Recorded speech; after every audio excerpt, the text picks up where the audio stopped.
Welcome to a Hero's Welcome podcast, where stories, healing, and culture meet. Every episode, we invite you to listen, reflect, and be curious. This podcast is a space for mental health therapists where we talk about the real work of healing. Whether you're a mental health professional, a proud geek, or somewhere in between, you're in the right place. So let's jump in.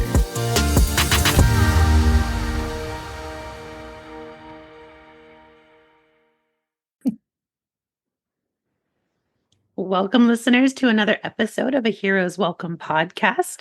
We're very excited to have you today. I'm your co-host, Mariela Caradiego, and I'm here with my lovely co-host.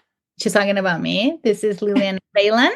And we are very excited today because I have a special guest. Anjuli, how do you want to introduce yourself to our audience?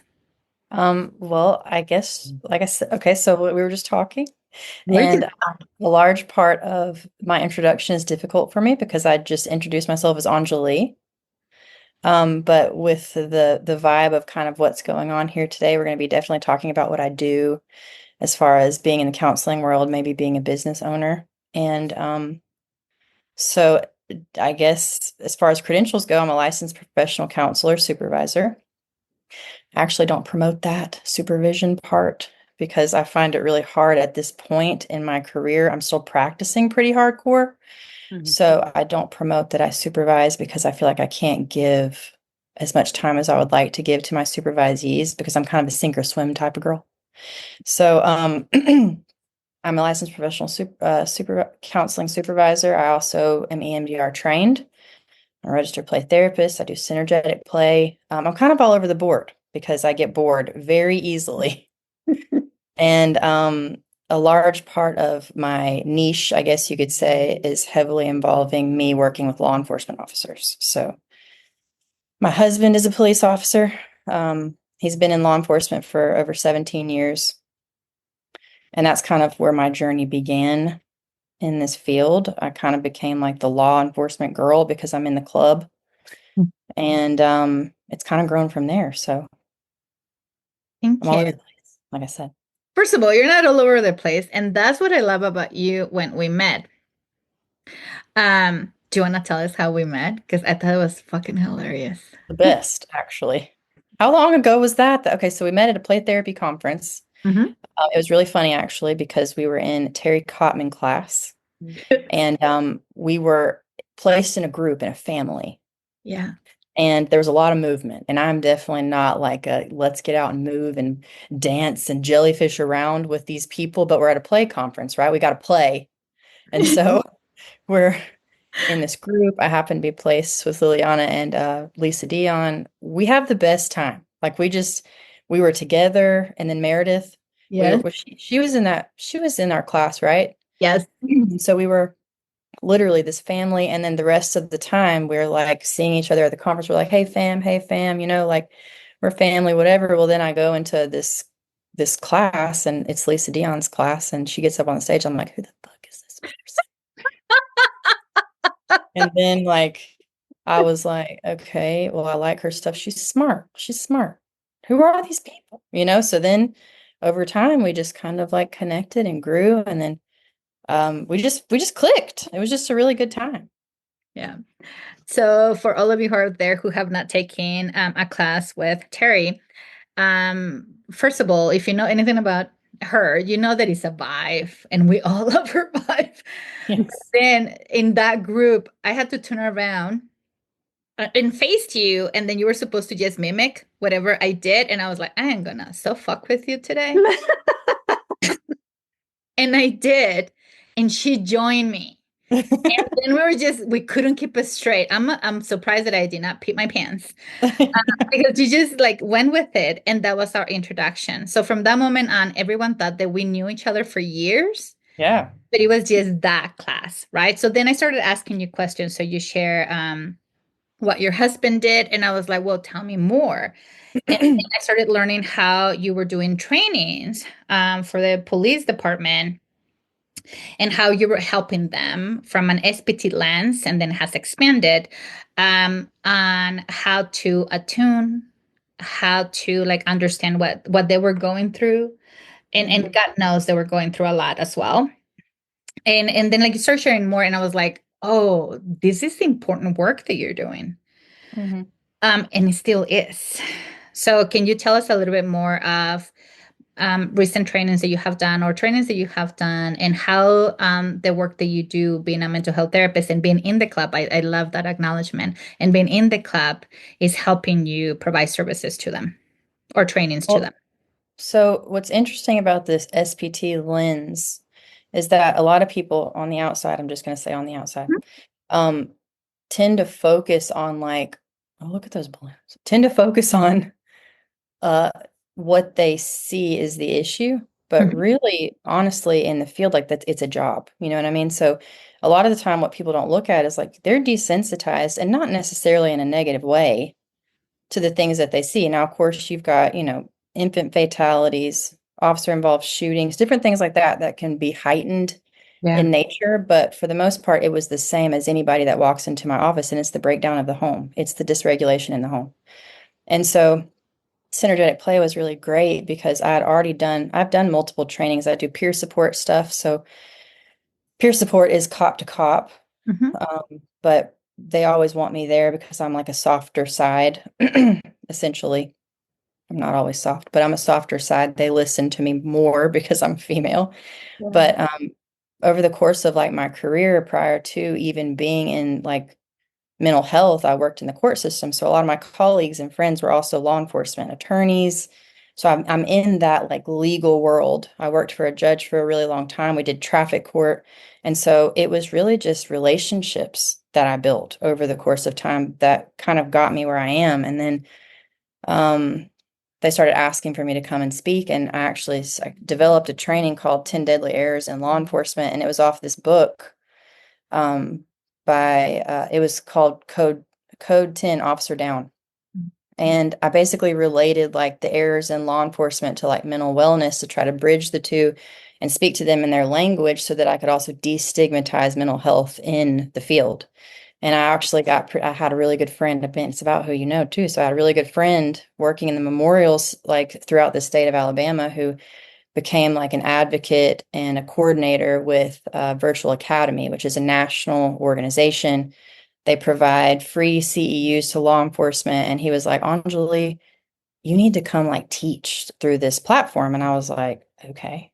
So I went up to Tennessee and I was like, it was hard for me because when I teach, like I've got to walk around and move and Mhm. the interaction is like a huge part of like feeling out like what you're going to bring. Lisa Yeah. talks about that too. Like, and at that point, I'm standing in between tape and I can't move. And I spoke for 4 solid hours and I delivered my presentation. But that presentation is now like national. So I still get emails to this day of people who will like email me from all over the US that like saw it. And all it is really just, again, like stress management. Mhm. It's destigmatizing what they see. It's asking the things that Lisa asked, like, but what if you're okay? Yeah. Because you run into with law enforcement, a lot of people will claim, I've got post-traumatic stress disorder. Okay. Well, that's also a perception most of the time. And we know that. So I destigmatize that. I definitely like I do a lot of new hire evaluations now, which are my most favorite thing to do. So anytime you've got newbie police officers coming in, they have to go through a psych essentially. Oh, okay. And I actually have a template and I'm looking for a baseline and I'm teaching them about the nervous system. And again, SPT across the board, like I normalize things. I normalize that like I show up and I'm in my leggings and I'm comfortable and I'm like, this is therapy. Like this is education. And so my goal with them is to get them comfortable in a space prior to entering the field and then being highly aware of what their baseline is prior to adjustments that occur so that over time, if they need something and their baseline kind of starts to waver, they actually will come back to me.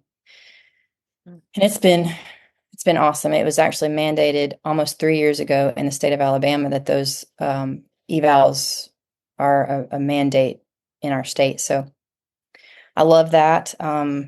It's like I said, it's been fun. I kind of hide more now. Like I'm behind the scenes working, but anytime there's a big like incident that occurs, like I will go and I'm still making relationships with all the different agencies in our area. So Mhm. it's just been a really fun thing.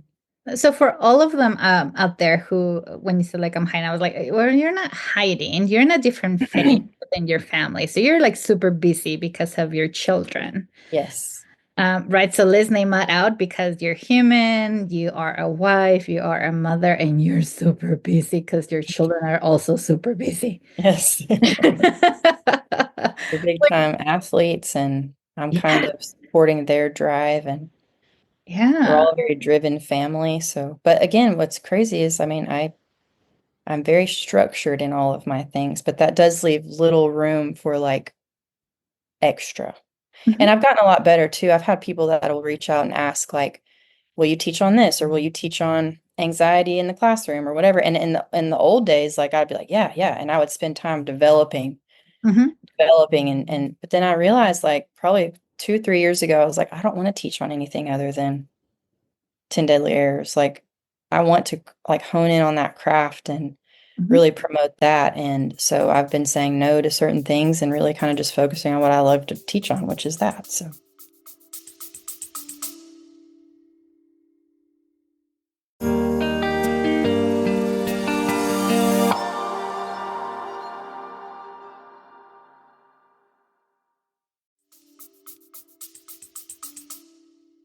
Which is a great message for anyone who's listening out there, right? We just came from the business of therapy. We just came from yes. exactly discussing, for all of you who are listening, business of therapy is a program that Lisa Dion has in addition to Synergetic, which is just helping you for 2.5 days, 3 days. If you decide to do the extra part in regards to what do you want to say yes to, what do you say no to, and metaphors that she uses there. But coming back to it, and I think that's why, no, this is why I know why I wanted to have you here. Because when we think about police officers, we don't think of them as humans, and you humanize them for me when I met you and you were talking about everything that your husband was going through. um, and then how we can help them, how we can talk about the stigma that they have, the stigma that they deal, the projections as a society that we tend to put on them, Mm-hmm. when in reality it's not them. It's based on fears that we have, lack of knowledge that we have, and lack of understanding the stressors that they have Mm-hmm. in their job, which we all have, right? So for all of us who are therapists and we're thinking, what if a police officer comes and is seeking services? How can I help them? How can I humanize them? What is it that I need to know about their line of work that it has never crossed my mind? Because if you're a play therapist, you're just seeking trainings about working with the kiddos. But what if their father, what if their parents are police officers? What is it that you need to know about the system? Yeah. I Right? think Go I ahead. think one of the biggest things also, Lisa teaches like getting yourself off the pedestal. That's one of the biggest things that I push and encourage anybody to push when working with law enforcement. It's easier for me, I think, and this is just me speaking from my experience, just because like I do live it, but also like so they have this idea that we're counselors are on pedestals, like we're subhuman at times. For the love of God, we can't break, we can't scream, we can't be tired and overworking ourselves, so it's like weirdly there's a way to relate that even as a counselor to law enforcement, and kind of even say like, at the end of the beginning phase of this is going to be getting yourself off the pedestal, number one, because the world places them on a pedestal. And that's been super helpful, for me personally, is trying to separate the identity from the job and work with the identity. Because I tell people all the time, like, this is like, at the end of the day, you're a business move. That's the truth. So I Yeah. tell them that, like, you're a business move. They will replace you the moment that you leave. It's not that they don't care, but it's kind of similar to even running a group practice. You know what I mean? Like, I love my counselors and we are in the business of feelings. But Yeah. at the end of the day, you're also a business move. Like Yeah. you're a 1099, you're a contractor, you can go do whatever you want, but you're still a business move. So you have to make sure that you're strong in your identity outside of that field. Oh.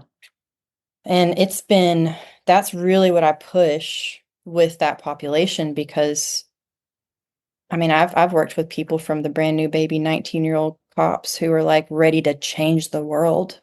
And then the cops that are like 25 years in, literally asking themselves, who am I? Yeah. Ooh. So there's a delayed response in who am I? And my goal when I get them here as they're still in the field is to go ahead and figure out your identity prior to retirement. Oh, wow. So if anything, it's again just destigmatizing like, okay, but who are you outside of this job? Yeah. And getting them to actually kind of reflect in on that versus what is wrong with me. Yeah. I can see how that might be difficult Oh gosh, when yes. when their job is really kind of consuming, right? Like it is and two things. Like one is the perception of police officers and in today's day and age, it's not great. They're not seen as safe individuals. It's not seen as a safe organization, and we are grouping them all together, right? Yes, yes. Um, and and so being able to like, who are you outside of this job and how does that impact your ability to do your job and who you are when you are putting on that uniform Mm-hmm. is very similar to like, who are we as therapists Yes. outside of putting on our, cardigan, to be very cliche about therapists. Right. But I think there's something to that Yes. I know, and we've talked about this before, Liliana. In my training, I was told to check my identity at the door, and I was not me in the clinic room. And we're all speaking the same synergetic language here. That we know that that's not true, and that's not helpful, right? Mm-hmm. So I can see you helping them find their identity, not just for themselves for post retirement, but to keep part of that humanity in a job that is very difficult to do, is not well supported by some communities, and keeping them connected to that humanity piece, Yes, both ways. Yeah. for sure. Right. So for all of you who are listening, it's not that different than the work that we already do. And the invitation is, can you be curious about this population because they're humans like you and me, right? And what we're discussing today is like, first of all, let's get you off the pedestal. Was your baseline? I love that a lot, actually. What's your baseline so that you can recognize your dysregulation? What a beautiful invitation. Mm-hmm. When you are dysregulated, what can you do to seek the support that you need? Either co-regulation, therapy, family, whatever it is, sports. Like, what is it that you need? And then your identity. Who are you outside this uniform, and who are you when you're in that uniform? What is required of you? Mm-hmm. Both areas. That is such a important work to do. It Oh yeah. feels heavy.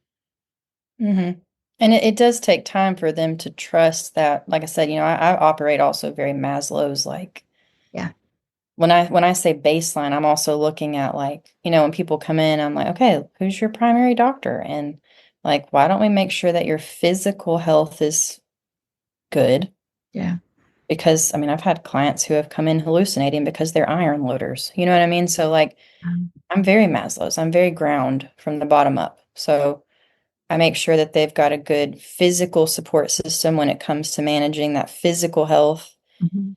especially because as stress starts to compact, like, your physical health will start to drain and then you lose sleep. And so, I mean, there are times people will come in and I'm like, you don't drink enough water and you're hungry. Like let's get a routine around that and let's orient to Mhm. that part of you so that when that part that you can control is controlled well, the other parts are so much easier to operate in. Yeah. Sure. And they definitely receive that well. It takes time because I'm like, I don't give a shit about your problems. Like I don't care. Like you want me to listen to you, but I'm not listening to you until you listen to me. That's where I'm at right now. And I work for some and I don't work for others. And for the most part, like people want the truth. So I try to deliver the truth pretty early on Yeah. so that they know. And I teach them quickly how I operate. Like I want you to feel better quickly. Have you ever seen Stutz on Netflix? I Do don't know you know that who I Phil have. Stutz is? No. Oh my gosh. Do you know who what's that guy's name? Jonah Hill. I know who that is. Okay. Yeah. Well, he does this, there's this documentary on Netflix called Stutz, and it's him with his therapist. And I know it's Hollywood, right? Like I'm sure who knows what all is real, but it seems pretty real. Okay. But Phil Stutz is also, he's a psychologist in New York. Like Jonah is one of his clients, and they do this documentary together, which was kind of taboo. But Phil Stutz and the way he operates is very much like that. He was like, I'm going through school, I'm hearing everything that they're teaching me as a therapist and how to be and how to operate. And same thing that we've been kind of, broken with Lisa's teachings. And he was like, I noticed that people are leaving and they're not feeling okay and they're not feeling better. And he's like, so I started approaching it from a different angle, and I told people the truth up front. Like, this is what you need to do. And if you're not gonna do it and you're not willing to do it, say that, be honest. Mhm. And so I've learned that over time, the more honest you are, even if there's risk for loss, they're still going to remember it, even if they decide that you're not the fit. Yeah. So, And how basic, I was like, how many of you who are listening to us, when we say like, well, have you eaten? Have you slept? Have you been drinking? Have you been hydrating? And we're talking about water. And then all of us were like, oh shit, no. I We haven't. don't prioritize that and how important, vital it is. And how, because that impacts how you feel and your capacity to respond. So I think that's necessary for all And to of even us. regulate your nervous system, like if you're dehydrated and your system's already screaming, Mhm. and then I just recently did an EMDR training up with Annie Monaco up in New York. Fabulous. Love her. Oh my gosh. Yeah. And the way she operates, I'm like, there's Anjuli right there. Like she's like parts work. We're not going to get there till you do this. Like, Yeah. but it's genuinely taking control of the baseline. Hmm. So that as the things come in that dysregulate you into a dissociative part that doesn't serve you well necessarily in that event, you can reorient to yourself. So Yeah. it's brilliant stuff. And even when you said hydrate, I remember like when we were hanging and all the bottles that you had, because there was water everywhere. Yes. This woman hydrates and she's like, this is not enough. I was like, it is. How many Fine. bottles do you need? I've like traumatized myself with the hydration stuff. Like I'm like, okay, what's the truth? Half my body weight when I'm thirsty. What is it? So I've even been working on like that natural, like intuitive part of me that's like, Yeah. let me calm down a bit when it comes to even that water pushing stuff. So, Well, I think that goes to like societal messages and even medical messages, right? Like it changes over times. Eggs are good for yes, you, eggs are bad for you, right? Like yes. you need to have half your body weight. Actually, you only need 8 glasses. Well, what is a glass? Like it's varied, right? As new information comes out, or who you're listening to and who you're getting that information from. And I think that goes along with what is mental health, Mm-hmm. right? What does therapy really look like? And I could see that being extended to like, what is a police officer? Yeah, What is the perception of law enforcement? Right? Because we have things that are like protect and serve, and then we have shows like Law and Order, and then we have like really what's happening in communities that's not okay, and then we have we also have like really impactful stories that show that they are good people and like doing the work and doing what they're supposed to be doing. So I think it's important too to be like, who are we listening to? Who are we getting that message from? And is it true, right? Going back to the intuitiveness, is it true for us? right. And even beyond that, right? Because then is the stereotypes that we're building around professions or around people. Because when I think of military, when I think of police officers, I think they are trained to detach. Mm-hmm. They are trained to do a job, and society punish them for doing that job when their training require you to do this. So how do we help the individual the same way that we're going through a shift in mental health, which is you get to show up and be you. You don't have to have. I love when you say like, I was like, is that why we all wear sweaters? Um, Yeah. is that part of like, oh, you're a therapist because you're wearing the sweater?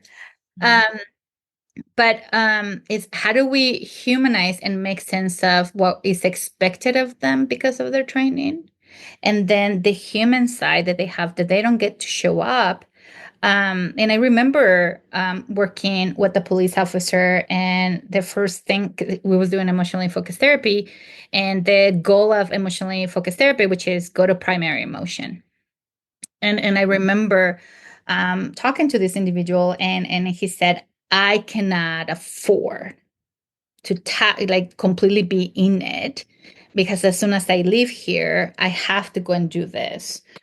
So then we started breaking it out into parts. What you were saying, which is like, okay, in this moment, when you are with your significant other, what is it that is needed? What are we asking of? And how we can how can we talk about parts so that when you leave, you get to put this part again, because you have to go function. It's part of your survival mechanism. Mhm. You are here with her. What is it that we need? When you're with your children, what is it that you need? Do they need the police officer, or they need you? So is this part? But that helped me, because he also mentioned a book, and I don't have it here, that I went and read, and I was crying when I was reading, and it was not the one that you mentioned, Code 10, but it was, and I forgot the name of the book, um, but it helped me to humanize and to make sense of, oh, you have to carry this defense mechanism all the time to do what is required of you, which is, what you're teaching now, which is what is it that you know about you? Because you got the training on how to be a police officer. Got it. Mhm. And that's going to be ongoing. But what you're suggesting, which is how do we help desensitize, first of all, mental health? And then in that is how do we help you treat the whole person, if I'm getting this right, which is tell me about your body. What is it that it needs? Are you resting? Are you going to your wellness check? Are you eating? Are you hydrating? And we're not talking about coffee because we all drink coffee, but like, are you actually hydrating? And if Mhm. so, when you come with me, what is it that you want to accomplish with me? Because I have an agenda when I think of mental health, but what is it that you truly need from me? What is it that you are aware when you're talking about your baseline? And then what is it? What is the goal of in order for you to go function in all the parts that you're functioning? And I think for me, since I met you, which is how do I humanize what you want to humanize, and how do we work on those defenses that you need in order to survive? Well, and law enforcement's filled with a lot of shoulds. So the thing about it too is one of the questions I ask most of them is, can you understand how you got here? Because they will get to the outside behavior, which could be porn addiction and infidelity and alcoholism and the coping, Mhm. right? So like once they've expanded to that style of coping, also even normalizing how you got to that style of coping, like the adrenaline, like you're essentially when your nervous system is so used to functioning at a higher state, anytime that you're actually down in a normal realm of functioning, it feels very dysregulating to you, and you're going to do anything you can to make sure your nervous system's creating that. And that usually comes with sexual deviance, and it comes with all kinds of different things that anybody on the outside would look at and shame, Yeah. because it's abnormal to, go out and do this or go out like constantly drink every day. So I try to get to people to, even in the beginning, like, where are you? Like, let's normalize where you're at first. Yeah. Because if we can also slowly take control of the shame cycle that comes in, which creates that obsession and the compulsion, we can do away with the cycle of it. We can understand how it got there, and then we can work with it Mhm. so that we can reduce it. So it's really hard to get people to understand, like, oh, that makes sense why I'm addicted to porn. It makes sense that one of my very first sexual experiences was virtual. Like it makes sense that that's now being reinforced because now I've also tied my ejaculation with regulating my nervous system and anxiety that's been built up inside of me. So Yeah. it just takes time to get them to get comfortable enough. And now that's difficult too as a female who works primarily with males, Yeah. Sure. because you've got wives who also question, like, how are you going in there and talking to your female therapist about sex and ejaculation? And okay, so that's why I'm like, okay, well, let's also normalize this for her. Like, let's Yeah. get her in here and understanding like what this is, because it comes with a whole other level of they want to trust you, and then they sometimes question, how can I trust you with this, but not get anybody else on the outside to understand it? Yeah. But I mean, there's so many multiple layers to every person. And then sometimes I get really lucky and, you've got pretty solid, you know, police officers that come in that have had pretty shitty lives, and they're extremely resilient individuals that are very connected to themselves and to their families. And they just soak up the knowledge, and then they just grow and grow and grow in the field. And those are the ones that then become supervisors. And then, if those people are supervisors, well, then they're spreading all the light that they naturally have in them to their subordinates. And so it's neat to learn even the different, like, police departments and their structures. And like when I'm doing these new hire evaluations, I'm like, what police department are you applying for? You can almost tell if they're going to fit or not. You're like, oh, Got it. that's not going to work there, son. Like, but it's just so neat to look at even the police department as an individual, Mm-hmm. and to see the structure of how they function and who are the higher ups in that. And what I'm noticing too is like a lot of the people that are now in their 30s to 40s who are very, very open to the newer community-based policing, things are getting a lot better. Now back in the day, when there weren't body cams and street justice and everyone's, old school men duke it out, Yeah. like we settle it up fist to fist, like that was acceptable at a certain time, and now it's body cams and judgment, and people are getting better at being able to community police, but that also takes building relationships with your community. Yeah. And so it's even normalizing that with people. And I'm finding more people between 30s and 40s are very much more open to like therapy and mental health and wellness. They're even trying to develop, you've got police departments that are wanting to develop like mental health policy. Mm-hmm. And so I've been excited to help kind of like sit with them in their policies and look at it and be like, hey, well, that's beautiful, but that also doesn't fit here. Like that won't work. Because again, you still have to operate like a business. Yeah. So it's just, it's every day is going to be an adjustment. And I think that as long as there's more conversation about it, and the more people that have positive experiences where they come in and they see that, oh, okay, wait, they're talking about like stress management, Mm-hmm. then they get to share that, and it becomes less of a I'm crazy. Yeah. Oh, I love that. I made a connection. Police officers, we have these projections to police officers, and we don't humanize them the same way that we therapists do not humanize ourselves when we're Yes. working in different settings. Right. Yeah. So even like the projections that we have, and I was like, wait a minute, they have to answer to someone the same way that we answer to agency work that we do, insurances, Medicaid, Yes. schools. So it's not different than that. They have to respond to a setting, and they have to adjust to the setting in order to Yes. make a living Yes. the same way that we do. Yes. That's exactly it. And so that's why I also encourage people, even as they're coming up, like know yourself well enough now to know that you don't have to be a yes man, number one. Like if the values of this system don't fit your values, this isn't the system for you. There are plenty of other systems to work within. And so you've got some people who their nervous systems naturally fit with like a more like a high capacity, high volume Mm-hmm. paced environment, and they're good with that because they're very calm in that higher functioning setting. And then you've got some people who aren't very good in that and need a smaller, like rural based community where it's relationships. And even though you put old Jim Bob over here in jail, like he's gonna call you next week and be like, hey, can you come help me? Like I need to go down the road so it's like, look at your system. Yeah.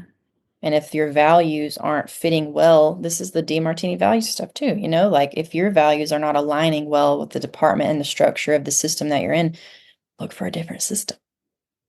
And you're allowed to do that because you want to be able to function optimally, making money Mm-hmm. in a system that aligns well with you so that you can go home and be with your family. Beautiful. So for all of you who are listening, let's link it into what you do. So if you're working with Medicaid and that's not longer speaks to your values, you may move to private pay. If you're working with an agency and that's no longer because of the expectations they have, that may look like you moving into, a different setting. So police officers, this is what I'm learning. I'm humanizing them so much today, which part of I was already doing with you, especially since we were having those personal phone calls in regards to tell me what your hubby's doing and how he's handling things. How are you doing with him, doing that? How are your kids are doing? Those part of the connections that we were doing.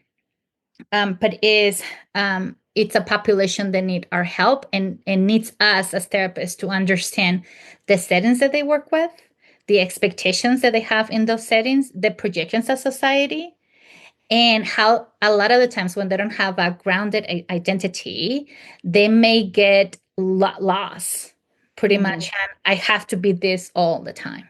And they're helpers too. They think that they have to be on all the time, not different than what we therapists tend to do ourselves, which is think that we have to go and be there all the time. And I love that part of your job is providing psychoeducation in regards to who you are, what's your identity, who am I in this system, what is your baseline when it comes to regulation, dysregulation, and then what's your identity outside, how your hierarchy of needs, how those are being met in order for you to fully show up, not only in your personal, but your professional side, because they impact each other. Yes.